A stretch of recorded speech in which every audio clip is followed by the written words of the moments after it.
दोस्तों बहुत बहुत स्वागत है आप सभी लोगों का। अगर आपने अभी तक हमारे इस सेशन को लाइक नहीं किया तो सबसे पहले तो लाइक कर दो। Good evening to everyone. और अगर आपने चैनल को सब्सक्राइब नहीं किया तो जल्दी से चैनल को सब्सक्राइब करो और आसानी से इस सेशन में जुड़ने की पूरी कोशिश करो और अपने साथियों को भी इस सेशन को शेयर करना बिल्कुल भी ना भूलो, ठीक है ना। तो बेहतरीन मौका आप लोगों के पास है। मेरा नाम है डॉक्टर ललित और मैं आपको आज मैथमेटिक्स के कुछ बेहतरीन क्वेश्चंस जो सभी टेट में इंपॉर्टेंट हैं, स्पेशली रीट के लिए आज मैं आपको तैयार करूंगा। तो उम्मीद है सब लोग स्वस्थ होंगे और अच्छे होंगे। तो चलिए शुरू करते हैं। पहला प्रश्न आपके स्क्रीन पर रखते हैं, ये रहा। क्वेश्चन है आप सभी के लिए, दो संख्याओं का गुणनफल 45 है तो और उनका अंतर 4 है, तदनुसार उनके वर्गों का योग कितना है। देयर आर टू नंबर्स, जिन दो संख्याओं का मल्टीप्लाई करते हैं तो 45 है, उनका अंतर 4 है, तो उनके वर्गों का योग क्या होगा, ये सिर्फ आपको बताना है। तो देखते हैं आपका जवाब मुझे क्या मिलता है। पहला प्रश्न है, उम्मीद है बहुत अच्छे से और बड़े ही सादगी के साथ आप इस उत्तर को करेंगे। सभी को मेरा प्यार भरा नमस्कार।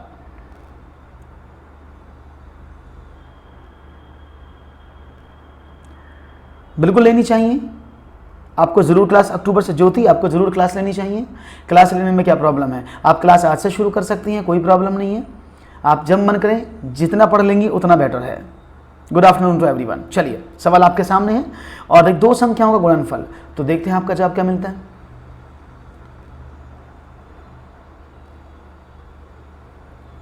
चलो समझते हैं। क्वेश्चन था दो संख्याओं का गुणनफल, the product of two number is 45। यानी अगर आप दो नंबर ए और बी लेते हैं, उन दोनों का मल्टीप्लाई करते हैं तो आपको कितना मिलता है 45, और आप उन दोनों को घटाते हैं तो आपको कितना मिलता है, आपने कहा 4। तो यानी मैं आपसे एक चीज पूछ रहा हूं, सीधी सीधी बताना, ऐसी दो संख्याएं बताओ जिनको गुणा करो तो 45 से घटाओ तो 4 आए। आपने कहा सर बड़ा आसान है, 9 और 5। देखो 9 पंजे 45 और 9 में से 5 जाएंगे तो 4, यानी आपको संख्या पता लगी 9 और 5। आप इसको a plus B a minus B मान के कर सकते हैं। आप a माइनस बी का स्क्वायर कर लें तो वो आपको बहुत बड़ा तरीका पड़ेगा। आपने क्या काम किया, सिंपल मैंने क्या काम किया, 9 पंजे 45 होता है, दोनों की गुणा की 9 पंजे 45 और साथ में दोनों को घटाया तो 4। तो संख्या क्या है 9 और 5। उसने बोला इनके वर्गों का योग कितना है, तो 9 का वर्ग जमा 5 का वर्ग, तो 9 नाम तो 81 होते हैं और 5 पंजे 25 होते हैं, तो कितना आना चाहिए, that is 106। Option number D एकदम सही जवाब। बी सही जवाब नहीं होगा, ऑप्शन नंबर डी एकदम करेक्ट जवाब है। तो ऑप्शन नंबर डी को आप चूज ही करिएगा, एकदम सही जवाब आपने दिया है, that is option number D एकदम करेक्ट जवाब। जल्दी से, अच्छा सवाल था, आपने बहुत अच्छे से समझा। तो चलिए एक और सवाल आपके सामने लेकर शुरुआत करते हैं, देखते हैं एक सवाल में और क्या है।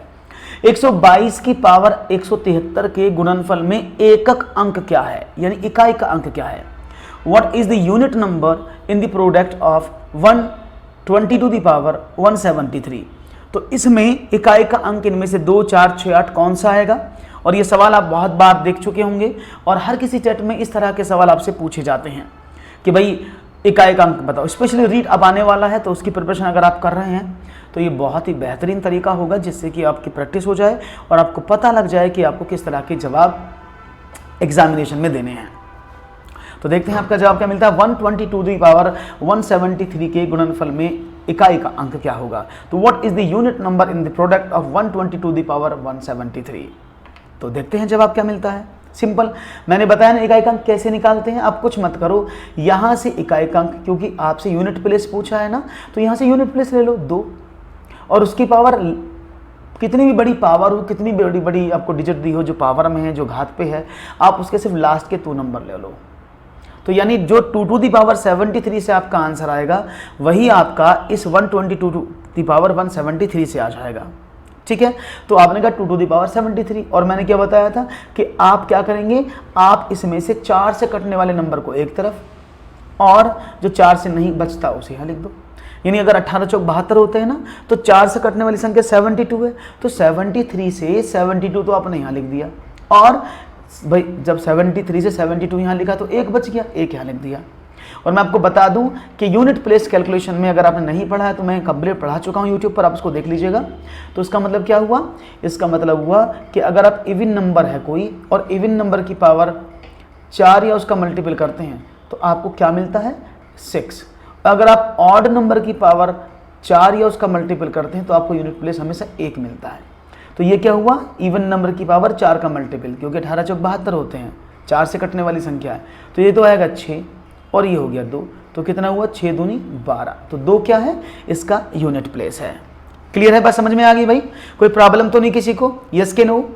क्लियर है, आसान सवाल है। और ये सवाल मैं आपको बार बार बोल रहा हूँ, ये आपको एग्जामिनेशन में मिलेंगे, तो बिल्कुल भी निश्चिंत होकर के सवाल को करिएगा और बिल्कुल टेंशन नहीं लेना है, सवाल आपका इजीली मैनेज हो जाएगा। एक और सवाल आपके स्क्रीन पर रखता हूँ और देखता हूँ आपका इस प्रश्न के लिए क्या जवाब मुझे खास मिलता है। यदि प्रेक्षण x, x + 3, x + 5, x + 7, x + 10 का माध्य 9 है, तब अंतिम 3 प्रेक्षण का माध्य क्या है? If the mean of observation is x, x + 3, x + 5, x + 7 and x + 10 is 9, then the mean of the last 3 observation is what? तो देखते हैं आपका जवाब हमें क्या मिलता है। गुड इवनिंग मुन्नी, कैसी हैं आप? तो बहुत स्टैट्स का सवाल है और बड़ा इजी सवाल है कि यदि प्रेक्षण x, x + 3, x + 5, x + 7, x + 10 का माध्य आपको दिया है, और माध्य क्या होता है, अर्थमेटिक मीन क्या होता है, मीन क्या होता है, mean is equal to what, that is summation x upon n। और समीशन x क्या है, संख्याओं का योग, संख्याओं का योग, जिसे एवरेज निकालते हैं आप, बटे कुल संख्या।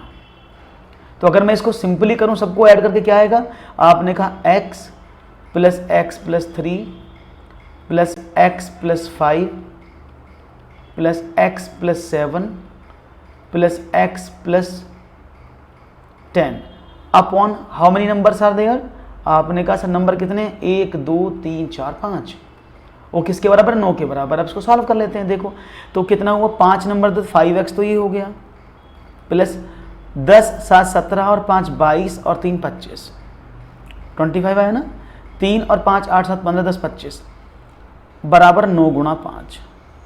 या आप कह सकते हैं 5x = 45 माइनस का 25, यानी आप कह सकते हैं इधर अगर हम करें तो भाई ये x बराबर कितना हुआ, 20/5, तो x का वैल्यू कितना है, 4, तो x का वैल्यू आपको 4 मिल गया।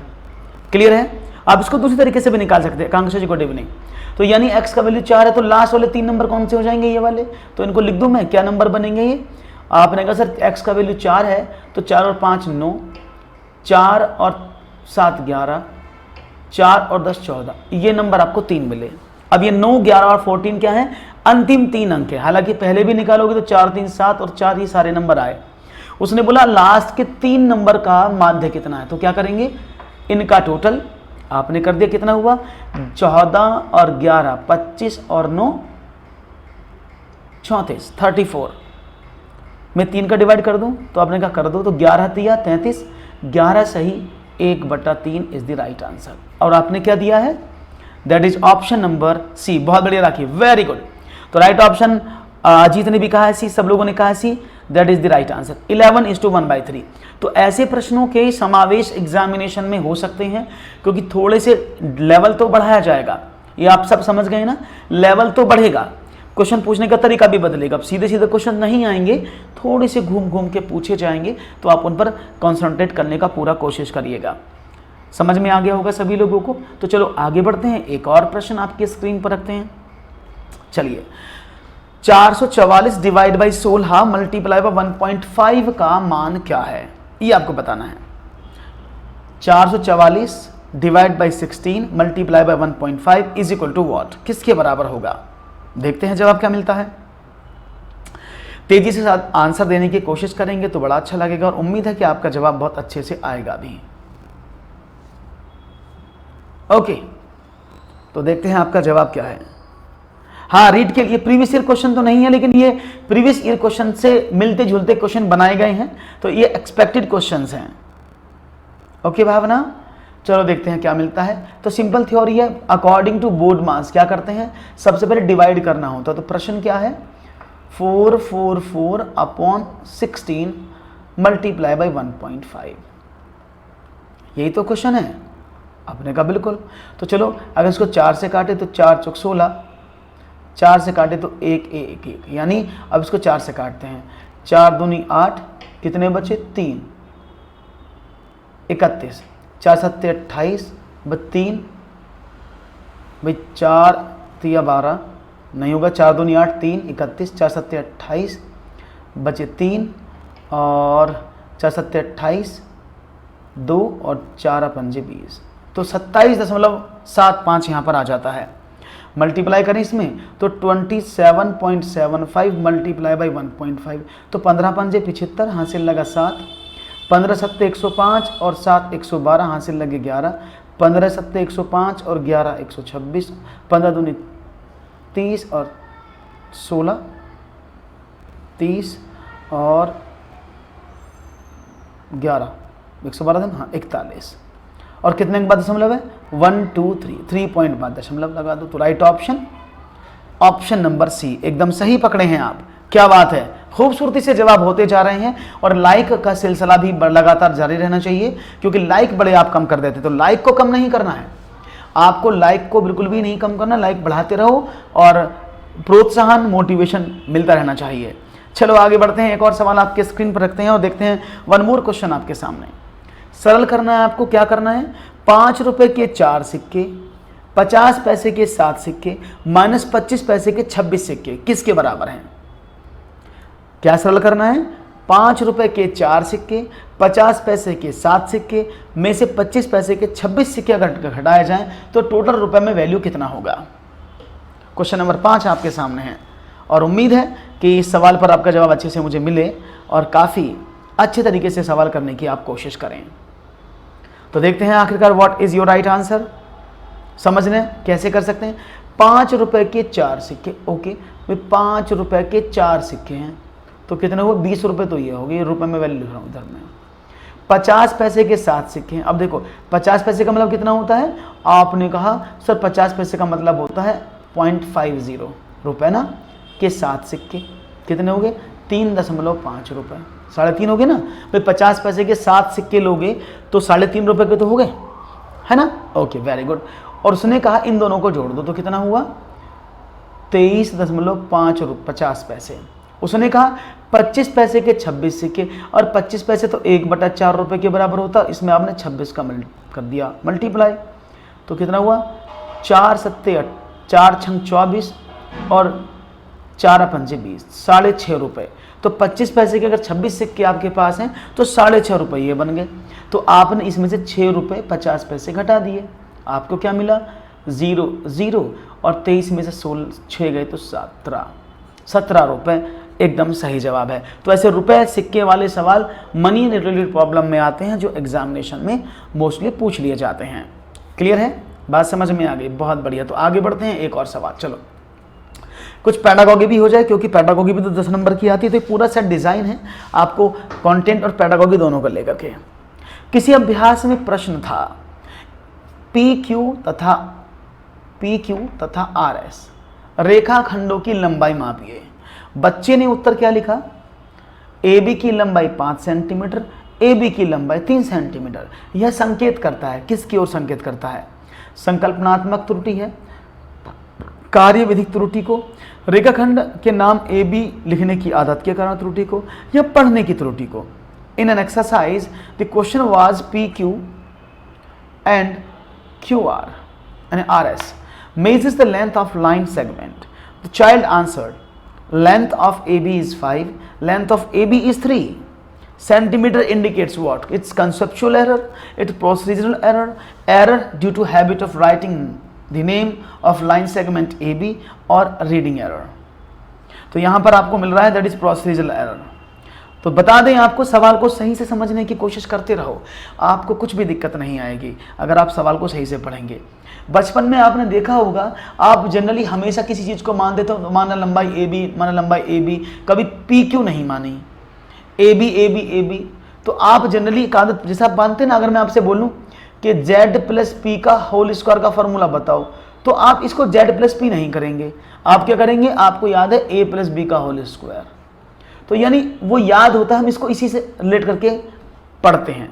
तो राइट ऑप्शन क्या होना चाहिए, बिल्कुल भावना। भी मैंने आपको शायद बताया था, आपने सुना नहीं शायद, मैंने कहा था ये प्रीवियस ईयर के क्वेश्चंस पर आधारित बनाए हुए एक्सपेक्टेड क्वेश्चंस हैं। प्रीवियस ईयर तो मैं करा चुका हूं कई बार। तो रेखाखंड का नाम ए बी लिखने की आदत के कारण त्रुटि को राइट ऑप्शन था option number C, error due to habit of writing the name of line segment A B, that is the correct answer.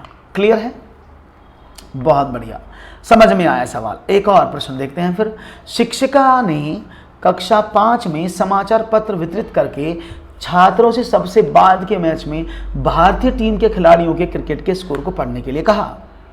इसके पश्चात उसने छात्रों से इन स्कोरों का दंड ग्राफ खींचने के लिए कहा।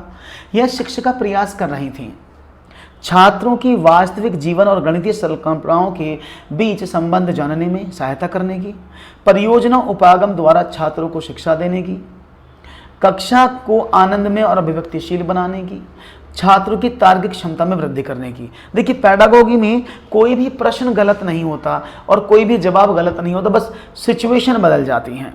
और पेडागोगी इसलिए शायद आपको फंसाती भी है क्योंकि इसमें सिचुएशन बहुत ज़्यादा मायने रखती है कि आप किस सिचुएशन में कौन सा जवाब देते हैं। तो इस सिचुएशन के अकॉर्डिंग आप क्या देंगे। सवाल को फिर से पढ़ें एक बार। टीचर हैं कक्षा 5 में, उन्होंने सबको प्रश्न पत्र दे दिया, यानी समाचार पत्र, न्यूज़पेपर दिया, और उसके बाद बोला कि सभी लोग खिलाड़ियों के क्रिकेट के स्कोर को पढ़ने के लिए कहा। ओके, इसके बाद उन्हें छात्रों को दंड ग्राफ खींचने के लिए कहा कि अब इसका दंड ग्राफ खींचो। यह शिक्षिका क्या कर रही हैं।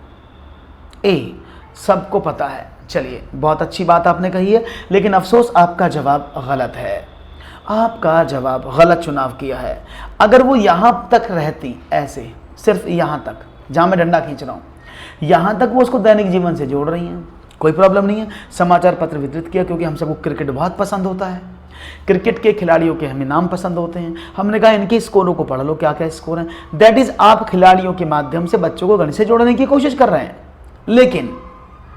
लेकिन अजीत क्लियर है, आप इसको थोड़ा सा अपनी जो रिजोल्यूशन उसको बढ़ाएंगे तो बहुत अच्छा दिखेगा।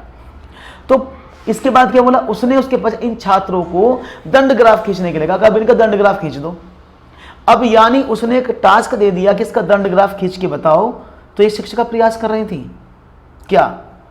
देखिए बिल्कुल, अगर यहां पर इसके पश्चात की हम बात करें, उसने छात्रों से इन स्कोरों का दंड ग्राफ खींचने के लिए कहा तो कोई प्रॉब्लम नहीं है, उसने क्लास में बोला कि ये करके दिखा दो।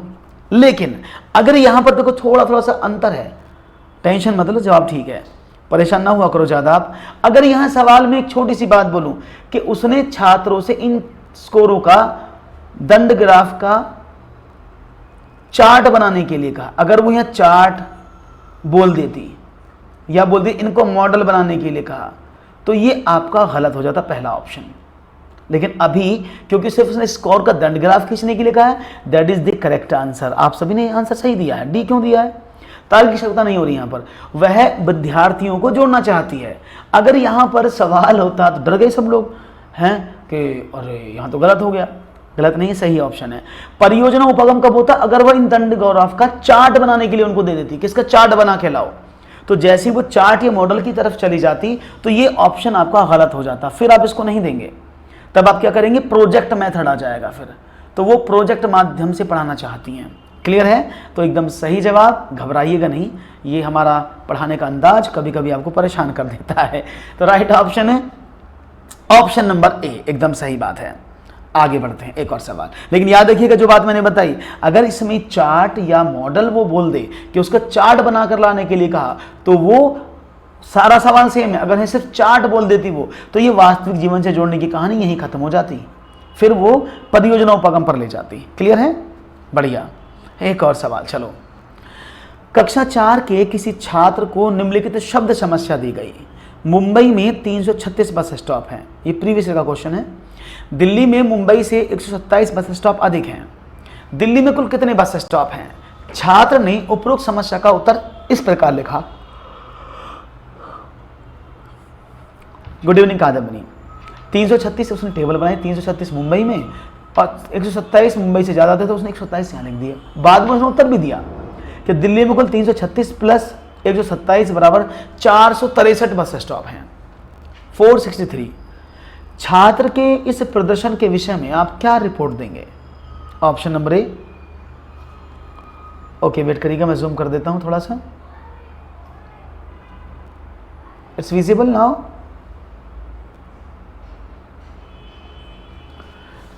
पहला, छात्र सही उत्तर ज्ञात कर सकता परंतु उसकी अभिव्यक्ति निष्कृष्ट है। छात्र समस्या समाधान को उसके विश्लेषण करने में अच्छा है तथा उसकी समस्या हल करने की योग्यता प्रशंसनीय है। छात्र ने सही क्रियाविधि नहीं अपनाई है, उसे अधिक अभ्यास की आवश्यकता है। या छात्र सभी आवश्यक चरणों को लिखने की योग्यता नहीं रखता। काफी बड़ा दिखा दिया है, जूम कर दिया है, अभी दिख रहा है सबको, पढ़ने में आ गया है, वेरी गुड, समझ में आ गया है। तो जल्दी से इसका जवाब क्या मिलेगा, लेट्स सी। तो क्या मिलेगा जवाब, देख लेते हैं। तो यहां पर जवाब आपका क्या आएगा, तो एक बालक ने इस टेबल को इस तरह से डिजाइन करके बताया है और अब तो आपको बताना है इसका जवाब पक्का क्या आएगा। डी, छात्र सभी आवश्यक चरणों को लिखने की योग्यता नहीं रखता। तो ये डी ऑप्शन में मिला है, कादम्बनी डी। तो ये अफसोस, फिर से मैं कहूंगा आपसे, ये आपका जवाब गलत है, it's a wrong answer, D is not the right answer. भाई देखो, बच्चे को सिर्फ बोला वो चाहता तो 336 में 127 जोड़ देता जैसा उसने नीचे किया, तो 663 बस स्टॉप आ जाते। लेकिन उसने क्या कहा, उसने चार्ट के माध्यम से, टेबल के माध्यम से उसको और इफेक्टिव बनाने का प्रयास किया है, उसने उसको और इफेक्टिव बना दिया। ऐसे करके 336 मुंबई और 127 ये।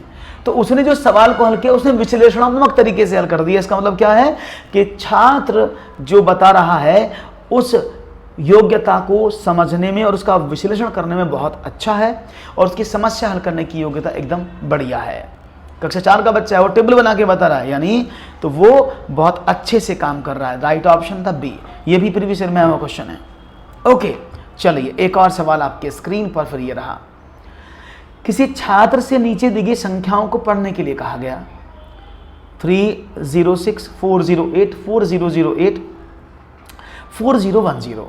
उसने इन्हें इस प्रकार पढ़ा, 30/6, 40/8, 408, 40/10 पढ़ने में त्रुटि का कारण क्या है? कि छात्र को गणित की कक्षा अच्छी नहीं लगती, कक्षा उबाय यानी कष्टदायक लगती है। छात्र ने स्थानीय मान की संकल्पना को समझ ली है परंतु उसका उपयोग नहीं कर सकता है, उपयोग करना नहीं जानता है। छात्र का गणित का अध्ययन करने के लिए उपयुक्त नहीं है। छात्र स्थानीय मान की संकल्पना को नहीं समझता तथा उसे केवल 2 अंक की संख्या को पढ़ना आसान लगता है। क्या बात है।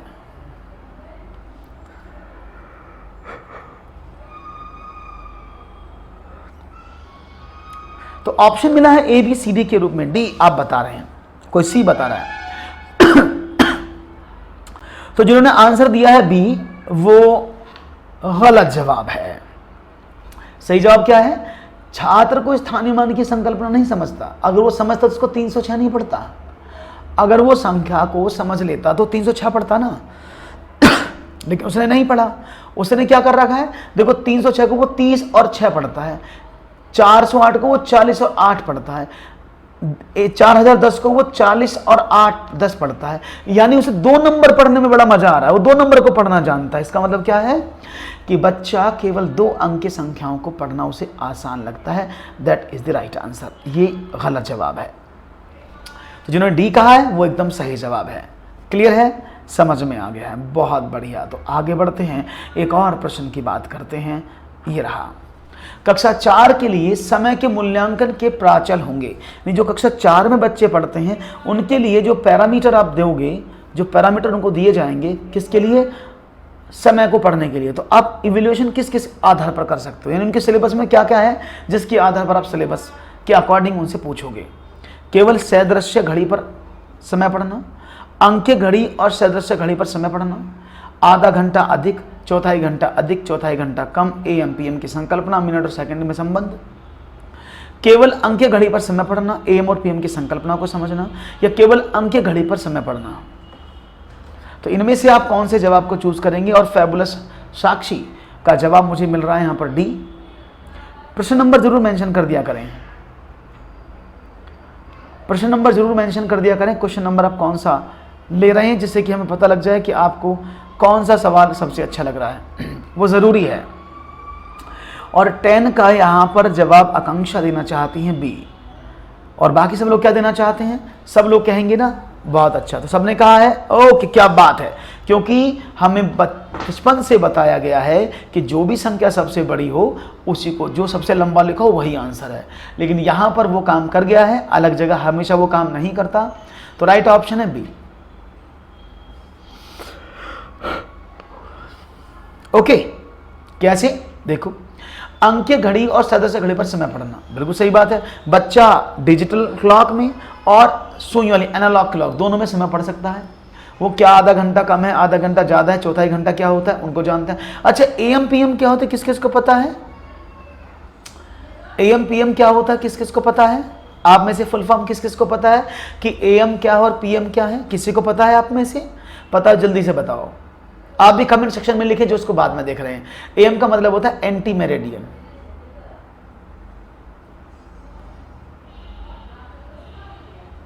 और इसको बोलते हैं पोस्ट मेरिडियन। इसको हिंदी में बोलते हैं पूर्वाहन, इसको बोलते हैं अपहरण। ठीक है ना? हाँ, एंटी एंड पोस्ट, बहुत बढ़िया आकांक्षा।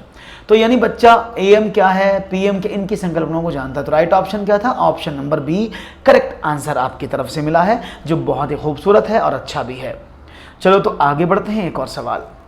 राष्ट्रीय पाठ्यचर्या की रूपरेखा 2005 में उल्लेखित गणित की लंबी आकृतियां संकेत करती हैं, किसकी तरफ संकेत करती हैं? चुनौतीपूर्ण समस्याओं को हल करना, गणित के खेलों का सृजन, हस्तलिख अनुभव प्रदान करना, एक संकल्पना पर दूसरी संकल्पना का बनाना। यानी the long figure of mathematics और complicated figure of mathematics mention in the national curriculum framework 2005 indicates solving challenges problem, creation of mathematic games, providing hands-on practice or exercise on one concept to another concept। तो यहाँ पर मिला है B option, that is creation of mathematic games। तो NCF 2005 के according गणित की लंबी आकृति, मैथमेटिक्स जो फिगर बनाते हैं बड़ी बड़ी फिगर, उनका क्या मतलब होता है according to NCF। Question number 11 आपके सामने है और आपके आंसर पक्का मुझे पता है बोल रहे होंगे, गणित के खेलों का सृजन।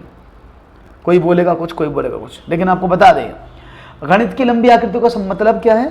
ये रीट में हुआ सवाल है। वैसे मैं आपके सामने एक आयत बनाता हूं,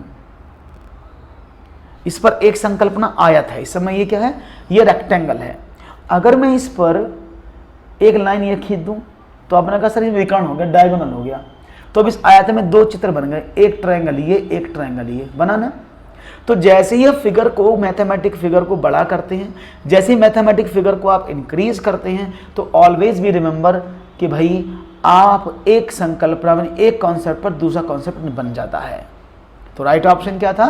ऑप्शन नंबर डी एकदम सही जवाब आपने दिया है, कोई भी डाउट नहीं इसमें, और दैट्स वेरी नाइस। आपका जवाब है, उम्मीद करता हूं आपका जवाब काफ़ी अच्छा और बढ़िया तरीके से मिला है। Okay, so let's start the next, देखते हैं जवाब क्या मिलता है। जबरदस्त। निम्नलिखित पर विचार कीजिए, 5 + 3 बराबर क्या? इस सीमित उत्तर प्रश्न का तदनुरूपी मुक्त उत्तर प्रश्न क्या है?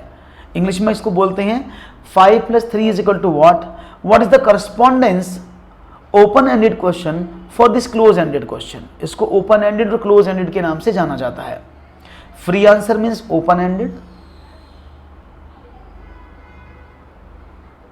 And limited answer means close ended. तो इसका मतलब क्या है, इनमें से कौन सा है? 5 और 3 का योग ज्ञात कीजिए। 5 में क्या जोड़ा जाना चाहिए ताकि 8 प्राप्त हो? ऐसी कोई दो संख्याएं बताएं जिनका योग 9 8 है। 5 और 3 का योग क्या है? तो देखते हैं आपका जवाब क्या मिलता है। लेट्स सी। और यहाँ पर जवाब मिलता है आपका, अच्छा इससे पहले मैं आपको सवाल बताऊं, उससे पहले शायद आपको ये जान लेना चाहिए कि ये ओपन एंडेड और क्लोज एंडेड होता क्या है, क्योंकि तभी शायद आप बहुत अच्छे से समझ पाएंगे। देखिए, अगर मैं ओपन एंडेड की बात करता हूं और अगर मैं क्लोज एंडेड की बात करता हूं, इन दोनों में क्या अंतर है देखिएगा। देखिए, अगर हम ओपन एंडेड की बात करते हैं, क्लोज एंडेड की बात करते हैं, क्लोज एंडेड ऐसे क्वेश्चन होते हैं जिनका एक फिक्स्ड आंसर होता है, फाइनाइट आंसर होता है, फिक्स्ड है। यानी एक ही आंसर होगा। लेकिन ओपन एंडेड क्या होता है, there are multiple answer can be correct, उस प्रश्न के बहुत सारे उत्तर हो सकते हैं। ओके, जैसे आपने कहा 5 में 5 और 3 का जोड़ क्या होता है, अगर मैं आपसे कहूँ कि सर 5 और 3 को जोड़ के बताओ तो कहेंगे 8, 8 के अलावा कुछ और तो नहीं आएगा ना। तो ये क्लोज एंडेड क्वेश्चन है कि 5 में 3 जोड़ोगे तो वो 8 आएगा, दैट इज क्लोज एंडेड। 5 में क्या जोड़ना चाहिए, अब देखो यहाँ पे लिखते हैं 5 में मैं क्या जोड़ूं कि ये कितना हो जाए, 8 हो जाए। तो आप क्या करेंगे, आपने कहा क्वेश्चन मार्क बराबर क्या हुआ, 8 माइनस का 5 बराबर 3। तो यानी 5 में अगर मैं 3 जोड़ दूंगा तो 8 हो जाएगा, 3 के अलावा कुछ और जोड़ने पर तो 8 नहीं आएगा ना। तो ये क्या है, ये भी क्लोज एंडेड हुआ। कोई ऐसी दो संख्या जिनका योग 8 है, आप बोले ठीक है, आपने कहा 1 + 7 बराबर 8, आपने कहा 2 + 6 बराबर 8। एक बच्चा बोले जी 3 और 5 जोड़ोगे तो भी 8 आएगा, एक बच्चा बोले 4 और 4 को जोड़ देंगे तब भी 8 आ जाएगा। तो इन चारों में से गलत आंसर कौन सा है, मेरे हिसाब से इनमें कोई भी आंसर गलत नहीं है, क्योंकि 1 + 7 भी 8 होते हैं। आपने बच्चों से पूछा कि ऐसी दो संख्या बताओ जिनका टोटल 8 हो, तो बच्चे ने बताया, एक बच्चा बोला जी 1 + 7, एक बच्चा बोला 4 + 4, एक बच्चा बोला 2 + 6, एक बच्चा बोला 3 + 5। यानी एक प्रश्न के सारे उत्तर ठीक हैं। तो ऐसे क्वेश्चन को क्या बोलते हैं, ओपन एंडेड। क्लियर है, बात समझ में आ गई। 3 और 5 का योग कितना होता है, 8। तो ये भी बिल्कुल सिंपल है, 8 आ रहा है, फिक्स है। तो जिन प्रश्नों के फिक्स्ड आंसर होते हैं उनको क्लोज एंडेड, बंद अंत वाले प्रश्न या फाइनाइट आंसर क्वेश्चन कहा जाता है। और जिन प्रश्नों के उत्तर क्या होते हैं, एक से अधिक हो जाएं, 2, 3, 4, 5 कितने भी हो जाएं, उसको बोला जाता है क्या, दैट इज ओपन एंडेड। अब याद रहेगा, सब लोगों को याद रहेगा ना, बहुत बढ़िया। चलिए, बहुत ही अच्छे तरीके से आपके जवाब मुझे मिल रहे हैं, दैट्स वेरी नाइस। ऐसे ही जवाब देते रहो और आगे चलते चलो, वीर तुम बढ़े चलो। एक और सवाल की तरफ। फरहान ने विद्यालय में पुस्तकालय में जाने पर यह पाया कि कहानी अनुभाग में रखी 100 पुस्तकें नष्ट हो गई हैं, 20 पुस्तकों का किसी को पता नहीं, 219 पुस्तकें अलमारी में रखी हैं और 132 पुस्तकों को बच्चों को पढ़ने के लिए दिया गया है। पुस्तकालय में कुल कितनी कहानी की पुस्तकें थीं? शिक्षक इस प्रश्न द्वारा किस मूल्य को पढ़ा सकता है, ये आपको बताना है। अन्य की सहायता करना, अन्य के साथ पुस्तकों का साझेदारी करना, पुस्तकों को अच्छी तरह से देखभाल करना, सहयोग की संवेदनशीलता। कौन सा आपको लगता है सही होगा? देखते हैं जवाब, इनमें से कौन सा आपके लिए सटीक है। शिक्षक इस प्रश्न द्वारा किस मूल्य को पढ़ा सकता है, ये आपको बताना है। तो देखते हैं आपका जवाब क्या मिलता है। कौन सी वैल्यू को, मूल्य मतलब क्या, वैल्यू, कौन से मॉरलिटी को वो बढ़ा सकता है कि आप दूसरों की सहायता करो, आप पुस्तकों को दूसरों के साथ साझेदारी करो, पुस्तकों की अच्छी से देखभाल करो, या सहयोग की संवेदनशीलता यानी सेंसिटिविटी ऑफ कोऑपरेशन। तो यहाँ पर देखिएगा, पहला सवाल था, सवाल को समझो। मैंने कहा फरहान से, फरहान देखो यार यहाँ पर किताब रखी है 100, ये तो खराब हो गई। तो जैसे ही खराब होकर मैं बोल रहा हूँ फरहान को कि खराब होगी, तो पहला मन में क्या आता है, पुस्तकों को अच्छी तरह से रखना चाहिए। 20 पुस्तकों को पता नहीं है कहाँ चली गई हैं, 219 अलमारी में रखी हैं, 132 तो बच्चों को पढ़ने को दे दी हैं। तो इस तरह के प्रश्न क्या कहते हैं, वो बताते हैं किस मूल्य की, कि आप जब लाइब्रेरी की बात करते हो, पुस्तकालय की बात करते हो, तो यानी पुस्तकालय में अगर 100 पुस्तकें नष्ट हो गई हैं, 20 का पता नहीं है, तो आप अच्छे से उनकी देखभाल करने की कोशिश करो। डी नहीं होगा इसमें, सहयोग का तो मतलब ही नहीं आ रहा कहीं से। सहयोग कहाँ से आ गया इसमें? आप सीधा क्या करेंगे, अगर पुस्तक नष्ट हो गई तुरंत निकालो ना। कोई आपसे बोल रहा है कि काम खराब हो गया, तो मतलब क्या है, वो आपसे बोल रहा है कि इसको अच्छी तरह से देख के करना, अगली बार खराब ना हो जाए, है ना। तो राइट ऑप्शन है ऑप्शन नंबर सी, यानी यहाँ पर अच्छी देखभाल करना जो मूल्य है वो सबसे ज़्यादा आपको बताया जाएगा। इज इट क्लियर, बात समझ में आ गई, बहुत बढ़िया। एक और सवाल, एक और प्रश्न। सांख्यिकी में प्रसरण का विश्लेषण यानी एनालिसिस ऑफ वेरिएंस बोलते हैं इसको। सांख्यिकी में एनालिसिस ऑफ वेरिएंस नामक विधि का मुख्य श्रेय था R.A. फिशर को, गाउस को, लाप्लास को या न्यूटन को। The main credit for the method called analysis of variance in statistic was R.A. Fisher को, गॉस, लाप्लास या न्यूटन। तो ये जो एनालिसिस ऑफ वेरिएंस ये स्टैट्स का फंडा है, स्टैटिस्टिक का फंडा है। एनालिसिस ऑफ वेरिएंस किसका फंडा है? स्टैटिस्टिक्स का। ओके, और यहां पर देखते हैं आर ए फिशर। सही जवाब मिला है आपका, बहुत बढ़िया, यानी R A Fisher. Correct answer R A Fisher आपने बताया है और आपका जवाब एकदम सही भी है। Analysis of variance given by R A Fisher correct जवाब है, अच्छा जवाब है। एक और प्रश्न आपके स्क्रीन पर मैं लेता हूं, फिर क्वेश्चन नंबर 15। चलो, किसी संख्या का 60% का 3/5वां भाग 36 है, तो वह संख्या क्या है? और ऐसे सवाल मैंने आपको प्रीवियस में भी, इससे पहले वाले सेशंस में संख्याओं पर आधारित बहुत सारे प्रश्न कराए थे, तो मुझे उम्मीद है कि संख्याओं पर आधारित इन प्रश्नों को आप आसानी से करने की कोशिश करेंगे। किसी संख्या का 60% का 3/5वां भाग 36 है, तो वह संख्या क्या होगी, ये आपको बताना है। 100, 75, 80 और 90। क्वेश्चन आपके सामने है। 3/5 of 60% of a number is 36. Then the number is what?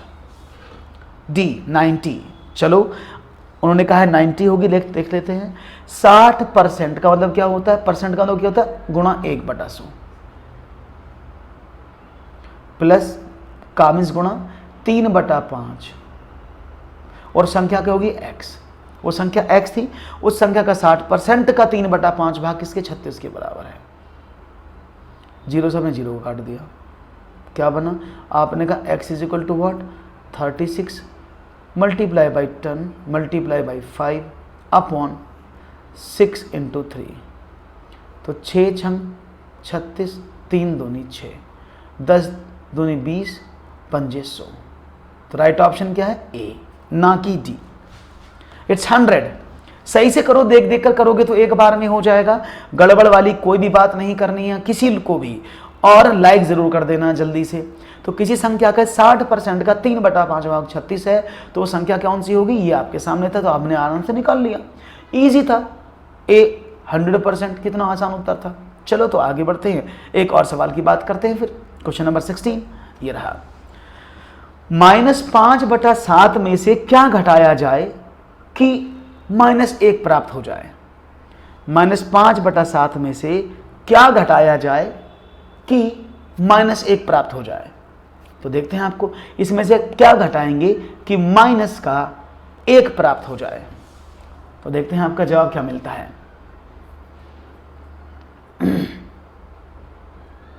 क्या घटाऊं इसमें से कि मुझे -1 मिल जाए?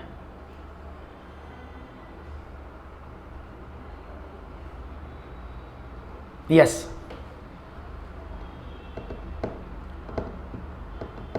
Okay, let's see what will be your right answer. क्या होगा आपका जवाब, ये तो आप बताएंगे, और मैं देख रहा हूं आपका जवाब कितना खुशनसीब है, कितना अच्छा है, ये तो आप बताएंगे। Let's see. और यहां पर जवाब बहुत ही सिंपल सवाल है, बहुत ही कॉमन है। What should be subtracted from -5/7 so that -1 is obtained? A 4/7। चलो देख लेते हैं, आपने कहा 4/7, तो चलो, और यहां पर ए ऑप्शन मिला है, लेकिन अफसोस के साथ कहना पड़ रहा है कि उत्तर आकांक्षा और भावना ने सही दिया है, बाकी सबका जवाब गलत है। देखो कैसे, अगर आप -5/7 में से -4/7 करते हो कम, तो कितना हुआ? 5 -4 का, तो दैट इज 9/7। ये तो -1 नहीं आया, तो माइनस का 9/7 है, गलत है ना? आपने क्या काम किया? अगर मैं इस वाले को लेता हूँ सी को, देखो -5/7 माइनस का 4/7, it will give you what? -5 plus का 4/7, जो देगा आपको कितना? आपने कहा -5 प्लस का 4, तो -5 और दैट इज 2/7, यानी 1/7 है ना? तो 1/7 आएगा इससे। तो ये भी गड़बड़ सा लग रहा है मुझे, तो कुछ है, ये भी तो गड़बड़ हो गया ना। चलो इसकी बात करते हैं। क्या देखें? -5 इसको देखते हैं /7 प्लस 2/7, क्योंकि माइनस प्लस हो जाएगा तो ये क्या होगा? आपने कहा 5 में से 2 गए तो कितना हुआ? आपने कहा दैट इज -3/7। तो 1 कहाँ प्राप्त हुआ है, तो इसको 1/7 आना चाहिए था, माफ़ करिएगा, that is 1/7, it would be the right. 7 miss है इसमें, है ना, हाँ इसमें 1 मिस हो गया है, उसको कर लीजिएगा, दैट इज़ 1/7। क्योंकि माइनस का 5/7 प्लस का 4/7 ऑलवेज बी गिवन। 1 मिनट तो अच्छा, अब इसको देखते हैं ज़रा, 1 मिनट रुकना। तो माइनस का 5/7 और माइनस का 2/7, दैट इज़ माइनस का 7/7, दैट इज़ -1। तो अगर आप करेंगे तो राइट ऑप्शन 2/7, ठीक है ना। डी नहीं है, इसको हम एक ही मानते हैं। अगर यहाँ 7 होता तो आपका आंसर मैं मानता, that is option number C, आपके अकॉर्डिंग, क्वेश्चन के अकॉर्डिंग। लेकिन यहाँ पर क्या देखो, सवाल समझो बहुत आसान था। अगर आप 4/7 कह रहे हैं तो आपके लिए यहाँ पर मुझे 7 रखना पड़ता, आपके अकॉर्डिंग क्वेश्चन ये कहता है। लेकिन अगर मैं सिंपल समझाने की बात करूँ तो देखो ना भाई, माइनस का 5/7 में आपने माइनस का 2/7 कर दिया, तो कितना हुआ, 5 और 2 7/7 ही तो हो गया ये, दैट इज -1। ईजी था ना। तो अगर आप सी लेते हैं तो इसमें आपके अकॉर्डिंग, या आप बी लेते हैं तो इसमें अगर मैं -7 करता तो आपका आंसर आ सकता था, लेकिन आपको तो -1 लाना था। इज इट क्लियर नाउ, समझ में आया। तो राइट ऑप्शन क्या, बी। देखो इतना सिंपल सवाल था, सिर्फ जोड़ने घटाने का, और हम इसमें गलती कर रहे हैं। कोई बात नहीं, एक और सवाल लेते हैं। 4 अंकों की सबसे बड़ी संख्या जो संख्याओं 12, 18, 21 और 28 में से प्रत्येक से विभाजित होती है, वो कौन सी है। The largest 4 digit number which divided by 12, 18, 21 and 28, so what is that number. प्रणाम अर्पित, कैसे हैं आप। देखेंगे जवाब क्या मिलता है। 4 अंकों की वो संख्या जो बड़ी से बड़ी हो और जो संख्याओं, इन संख्याओं से पूरी पूरी कटे। तो देखते हैं आपका जवाब मुझे क्या मिलता है। Let's see ji,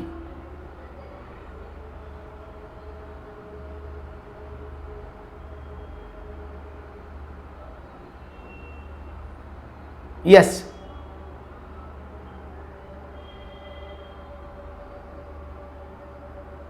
okay done.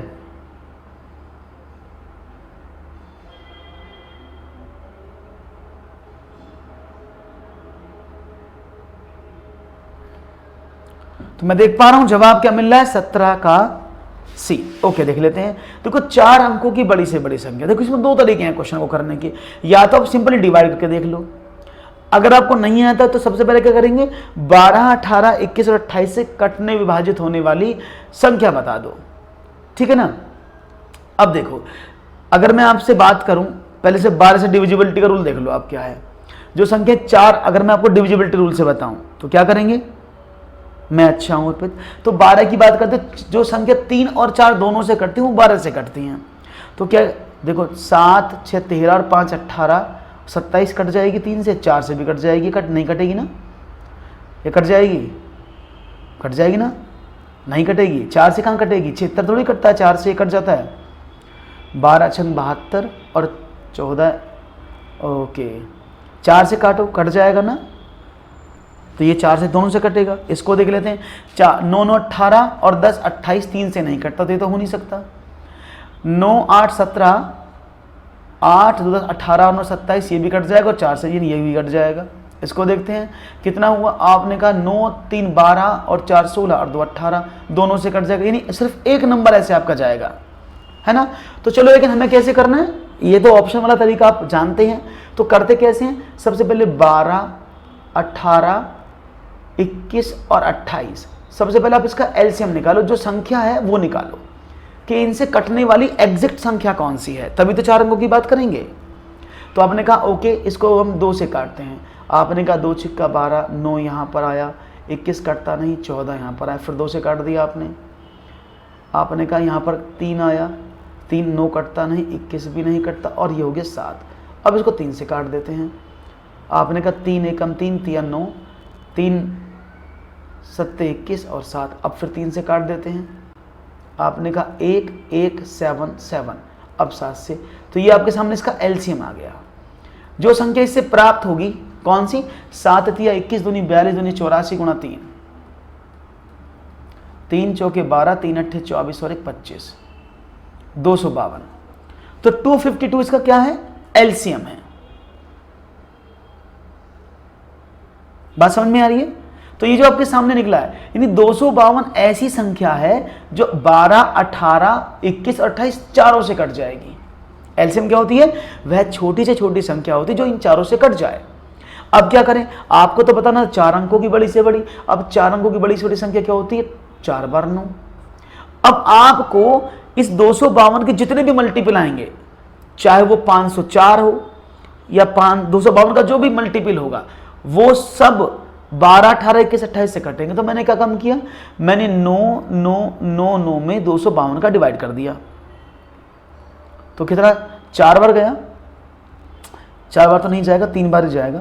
3 दूनी 6 और 3 पंजे 15, 3 दूनी 6 और 1 7, 9 में से 6 गए 3, 9 में से 5 गए 4 और 9 में से 7 गए 2।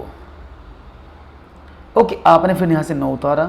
अब देखो कितनी बार जाएगा, 25 निम्मा 9 बार जाना चाहिए शायद। 9 दूनी 18 और 9 पंजे 45 और 1 46 और 9 दूनी 18 और 4 22। कितना बचा, 1, 13 में से 6 गए 7, 171, यानी ये सारी कट जाएगी, उसमें 171 एक्स्ट्रा आएगा। 171 एक्स्ट्रा आ जाएगा ना, यानी अगर मैं, यानी इस 252 से पूरी पूरी कट जाएगी 39 बार, तो 39 फैक्टर हुए। तो अगर मैं जो शेष बची संख्या उसको हटा दूं इसमें से, तो अपने 9 में से 1 गया 8, 2, 8, 9, तो ये बचेगा। तो ये जो संख्या आई है ये पूरी पूरी 252 से कटेगी, और जो 252 से कटेगी वो इन चारों से कटेगी। तो राइट ऑप्शन क्या था, 9828, that is the C option. Clear है। तो बेसिक सवाल इस तरह से किया जाता है। आप ऑप्शन से चाहें तो you can check by option, no issue. Okay, clear है, बात समझ में आ गई आपको, बहुत बढ़िया। मुझे इसी बात की उम्मीद है कि आप लोग तेजी से सवालों को करना जानते हैं। क्लियर है, बात समझ में आई, वेल डन, वेरी गुड। आगे बढ़ते हैं, एक और सवाल आपके स्क्रीन पर ये रहा। 12 पुरुष एक काम को 18 दिन में पूरा करने की क्षमता रखते हैं। सभी ने मिलकर काम किया तथा 6 दिन बाद 4 मजदूर और काम में शामिल हो जाते हैं। शेष काम कितने दिनों में पूरा होगा? देखते हैं जवाब क्या मिला। ठीक है, सवाल देखते हैं क्या मिलता है। 12 पुरुष एक काम को 18 दिन में पूरा करते हैं। तो सभी ने मिलकर काम शुरू कर दिया और 6 दिन बाद 4 मजदूर और आ गए। तो शेष काम कितने दिनों में पूरा होगा? बहुत ही अच्छा सवाल है, प्यारा सवाल है। रीट में ये सवाल आते हैं, इसलिए इसमें रखा भी गया है। रीट में ये सवाल आपसे पूछे जाते हैं तो इसीलिए सवाल को रखा गया है। और ये लाइक, और हाँ भाई लाइक लगातार बनाते रहिएगा, लाइक का सिलसिला नहीं टूटना चाहिए, क्योंकि लाइक में तो हम जिंदा हैं। हाँ, लाइक में तो हम जिंदा हैं, लाइक नहीं होगा तो हम क्या करेंगे, बेकार है। तो 12 पुरुष एक काम को 18 दिन में पूरा करते हैं, करने की क्षमता रखते हैं। तो सभी ने मिलकर काम शुरू कर दिया और 6 दिन बाद 4 मजदूर और आ गए काम करने के लिए। तो शेष काम कितने दिनों में पूरा होगा? तो आपने कहा 18 का B 9 दिन। चलो देख लेते हैं। अब देखो, कोई फार्मूले के चक्कर में मत पड़ना। आप ये मानो कि 12 आदमी किसी काम को 18 दिन में पूरा करते हैं। तो मतलब क्या है, अगर एक आदमी एक दिन में 1 यूनिट काम करता है, 1 पानी की बोतल भरता है, तो टोटल काम कितना हुआ? आपने कहा टोटल वर्क कितना हुआ? आपने कहा टोटल वर्क सर 12 गुणा 18, तो 12 8 96, 12 कम 12 और 9 21, तो टोटल काम 216 यूनिट है। पूरा काम 216 है। अब इन्होंने 12 आदमी ने 6 दिन तक काम किया, तो कितना काम कर दिया? आपने कहा 72 यूनिट, उन्होंने 12×72, तो 216 में से 72 यूनिट वो काम कर चुके हैं। तो कितना बचा? 6 में से 2 गया 4, 21 में से 17 गए तो 14, 144। नहीं, अभी 144 यूनिट काम बचा है। उसने कहा 6 दिन 4 मजदूर और आ गए, तो भाई 12 मजदूर पहले थे, 4 और आ गए, तो 16 मजदूर हो गए ना टोटल। अब 16 तो मजदूर हैं और काम कितना? 144 यूनिट। तो कितने दिन में कर देंगे? आपने कहा सर 144 में 16 का डिवाइड कर दो, 16 नहीं में 144। तो कोई फॉर्मूला नहीं लगा। अगर आपको कंसेप्चुअल चीज पता है, अगर आपको कंसेप्चुअल चीज़ पता है तो आप बिना फॉर्मूले में चक्कर में पड़े आसानी से सवालों को हल कर सकते हैं। नहीं तो आप करते एक पुरुष का काम बराबर 18 का काम और 1/12 + 6, फिर इस तरह से आप क्वेश्चन को करते, जो कि बहुत ही टिपिकल मैटर होता है, ऐसा करना है ना। तो आप आसानी से सवाल को ऐसे कर सकते हैं जैसे मैंने बताया, और मुझे उम्मीद है ये सवाल आपको बहुत अच्छे से समझ में आया होगा। क्लियर है ना? बहुत बढ़िया। मुझे उम्मीद थी कि आप इस सवाल को ज़रूर हल करेंगे और आपने किया भी। तो एक खूबसूरत सवाल आपने यहाँ पर हल किया है, जो बहुत ही बढ़िया है। और आपको सेशन कैसा लग रहा है भाई, मुझे जल्दी से बताते रहो, लाइक शेयर का सिलसिला बढ़ाते रहो, जिससे कि हमारे सेशन में आपको ये चीज़ें लगातार मिलते रहें और आप सवालों को हल करते रहें। ठीक है ना? तो अगर सेशन आपको अच्छा लग रहा है तो फिर मैं वही कहूँगा कि भैया लाइक ज़रूर कर दो, सेशन को, चैनल को सब्सक्राइब कर लो और आगे वीडियो को बढ़ा दो, जिससे कि बाकी सभी लोगों को भी ये चीज़ें आसानी से मिल जाएं और वो आसानी से मिल करके इन सवालों पर अपनी पकड़ बना पाएँ। तो एक अच्छा मौका है आप लोगों के पास अपने साथियों के साथ चीज़ों को शेयर करने का। तो जल्दी शेयर करिएगा और अग्रिम वीडियो में फिर मिलिएगा। तब तक के लिए धन्यवाद, शुक्रिया।